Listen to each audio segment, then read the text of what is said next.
Isso aí, galera. Daqui a pouco a gente vai ter mais uma das nossas janelas de Octo.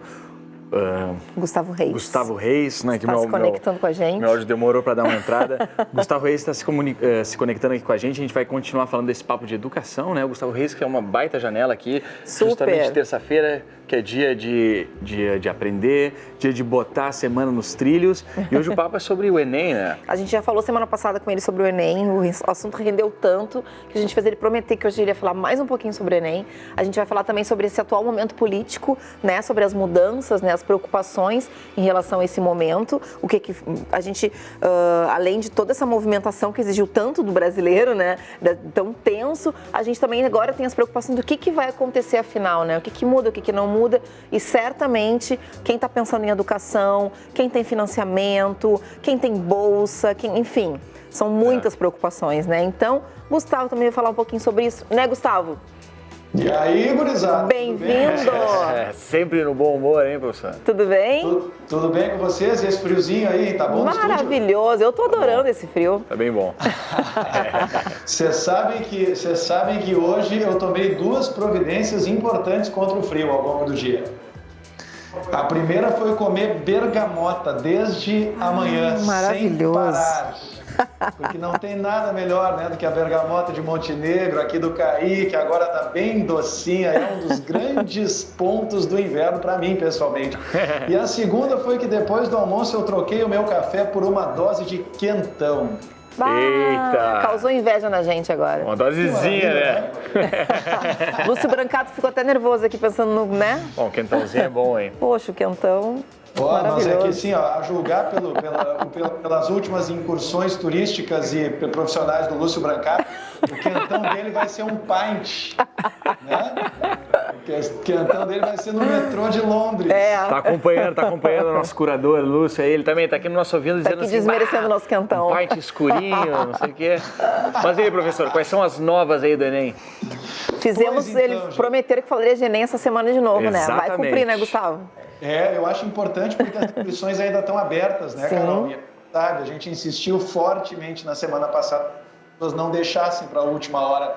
Mas a gente sabe que deixam, né?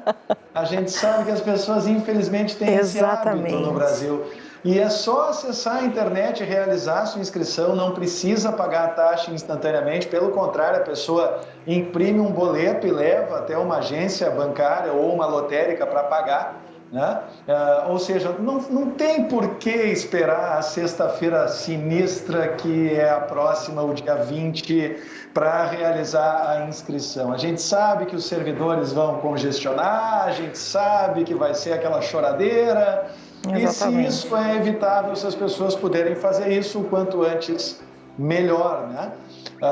Mas na semana passada, a Carol vai lembrar certamente, a gente chegou a tocar no assunto Enem, né, Carol? Mais especificamente com relação aos desdobramentos, né, das movimentações, enfim, e da mudança na condução federal. E é claro que isso deixa muita gente alarmada com relação ao que pode acontecer em relação a políticas educacionais.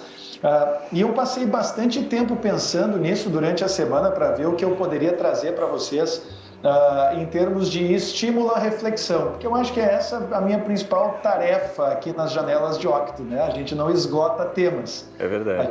A gente só tenta promover a reflexão.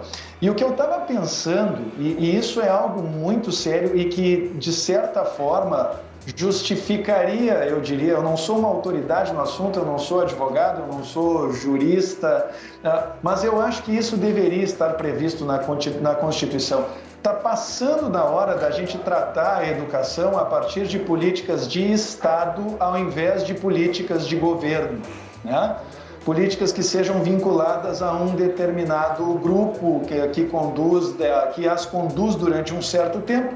E, eventualmente, quando entra um outro grupo, né, cuja ideologia predominante é diferente do grupo anterior, resolve mudar tudo e a gente recomeça da estaca zero.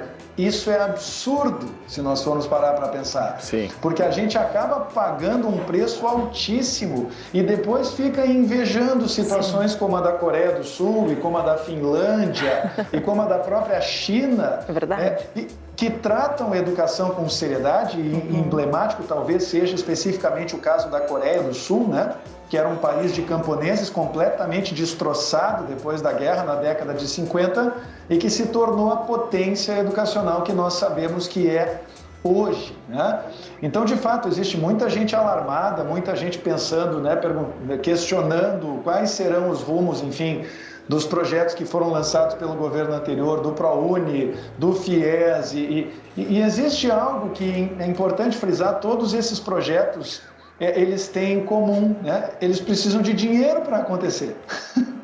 Né? E é simples assim, né? A gente está vivendo uma situação que é tétrica sob o ponto de vista simples de resultado financeiro, né? E eu sempre faço questão de frisar, e a gente pode olhar para a situação aqui do estado do Rio Grande do Sul a título de exemplo, né? Imaginem vocês comigo qual seria a empresa que sobreviveria se em 50 anos tivesse dado prejuízo por 41. Claro. Isso não faz o menor sentido. Qualquer empresa nessa circunstância teria quebrado.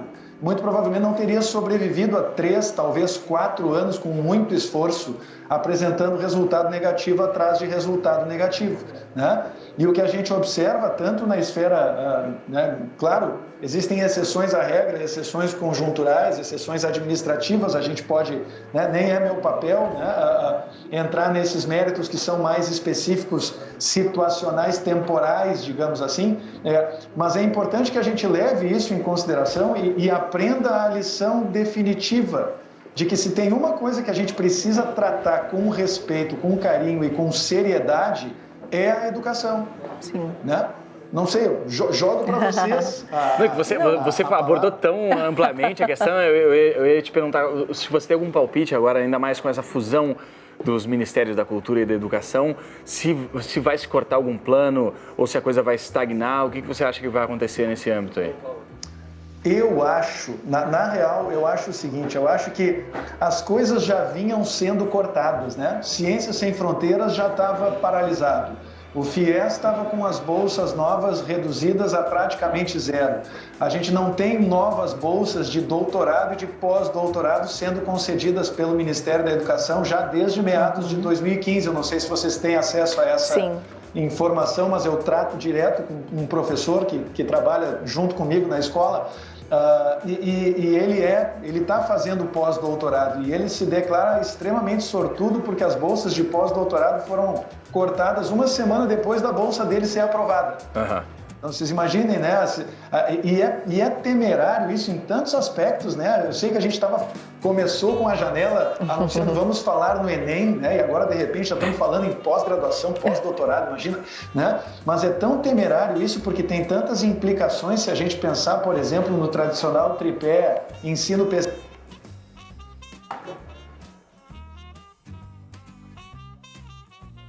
A gente está tendo um pouquinho de problema com o áudio aqui. O estado emocional de quem se dedica à pesquisa no Brasil vinculado a uma universidade federal.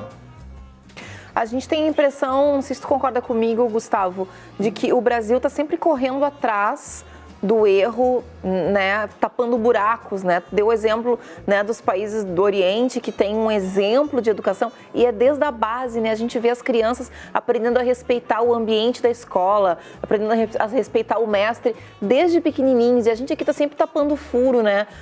As nossas cotas que são importantes, né, são necessárias, mas é uma solução temporária ali, não é a solução, né? A solução é que se pense de igual desde o começo, que a oportunidade seja dada desde o começo para todo mundo, né? Então o Brasil está sempre, né, correndo atrás da máquina, tapando furo, e a educação é um exemplo disso aqui, né? Sempre remediando, né? Carol, eu acho mais do que isso. Sempre que eu ouço um comentário alinhado com o teu, me ocorre esse pensamento. Há alguns anos, uns bons 10 anos talvez, aconteceu o fechamento dos bingos no Brasil. Vocês estão lembrados disso? Sim, lembro. Uhum. Vocês vão achar que isso que eu estou falando é loucura da minha cabeça, né? Enfim, hashtag outra coisa, né? Mas isso me ocorre sempre, sabe por quê? Porque naquela época, o motivo que as autoridades usaram para justificar o fechamento dos bingos foi de que o dinheiro dos bingos estava sendo usado para contravenção, estava sendo usado para jogo do bicho, estava sendo usado para mascarar outras coisas. E aquilo me chamou muito a atenção na oportunidade, porque ninguém falou em combater a contravenção, de fato. Ninguém falou em combater o jogo do bicho. Exatamente. As pessoas resolveram fechar os bingos. Então, vocês Vocês observem como isso é curioso, né? E, de novo, eu já sei que isso vai virar tema para uma próxima janela e que bom que é assim, a gente vai emendando uma semana na outra. Mas vocês pensem comigo, o que existe de comum entre esses países, todos os países que são de ponta, de vanguarda na educação hoje em dia, é a seriedade na educação básica e o tratamento da educação como política de Estado, portanto, imune às transições governamentais. Entra governo, sai governo, os projetos continuam os mesmos, eles continuam recebendo incentivo, eles continuam recebendo dinheiro. E por mais a favor que eu seja de ações afirmativas, tanto sociais quanto raciais, é curioso no Brasil a gente focar em termos não necessariamente de investimento, mas em termos de destaque, digamos assim, de foco de discussão no acesso ao ensino superior, estando a educação básica em frangalhos, governo após governo. A gente parece não discutir o que realmente tem que ser discutido. A gente pensa assim, é muito difícil para as pessoas entrarem no ensino superior, então vamos facilitar o acesso, ao invés de pensar em fortalecer a educação básica. Vocês estão entendendo? Sim, enfraquece essas duas coisas, né? Propor o fechamento do bingo para combater o jogo do bicho, né? Sim. São coisas que eu tenho muita dificuldade em entender por que essas políticas, entra ano, sai ano, continuam não valorizando o que realmente tem que ser valorizado e pode nos tirar das trevas daqui a 20 ou 30 anos, se for tratado com seriedade.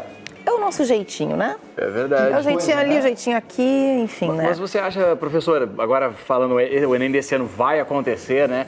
Tem dica para o pessoal que está se preparando aí para o Enem, porque o Enem é uma etapa super importante aí, do pessoal que quer ingressar no ensino superior. Você tem alguma dica aí de preparação? Dicas pro Gustavo vai ficar aqui uma semana.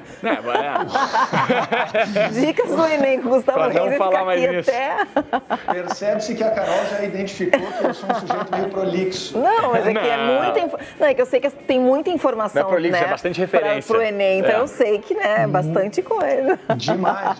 Bom, nós estamos há cerca de 5 meses e meio do Enem e eu sempre digo para as pessoas, o Enem é uma prova que exige preparação específica. Então, se as pessoas, por exemplo, estão estudando usando questões de vestibulares tradicionais, como o vestibular da URGS, por exemplo, se estão se preparando usando roteiros de conteúdo a partir de livros didáticos tradicionais do ensino médio, vocês me entendem? Embora o exame se chame Exame Nacional do Ensino Médio, é uma prova com características muito específicas. Então, a principal e melhor dica que eu posso dar agora, 6 meses antes da prova, é estudem usando provas anteriores, estudem usando as provas de segunda aplicação, por exemplo, que são provas que não são divulgadas com muita frequência, né?